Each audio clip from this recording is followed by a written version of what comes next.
कारी साहब से पूछना है कि मेरे 2 भाई हैं, उन्होंने अब्बू की ज़िंदगी में हमारी विरासत ज़मीन अपने नाम लिखवा ली। अब मैंने उसे हिस्सा हमने मांगा तो वो कहते हैं कि अब्बू ने ये ज़मीन हमें लिख दी थी। उन्होंने ये कहा था कि बहनों को लाख लाख दे देना, क्योंकि मैंने तुम्हारी बहनों को पढ़ाया है। तो इतनी रकम उनका हिस्सा की थी, जबकि उस ज़मीन में हम बहनों का हिस्सा 5-5 लाख है। इन्ना लिल्लाहि व इन्ना इलैहि राजिऊन। ये वालिदैन ये तफरीक बेटे और बेटियों में क्यों करते हैं? अल्लाहुल मुस्तआन।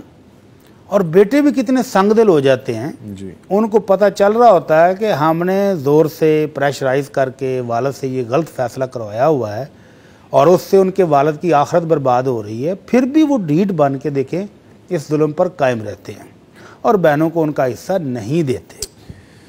तो वालिद का ये कहना है कि उन्होंने बच्चियों को पढ़ाया है, तो क्या बच्चों को नहीं पढ़ाया?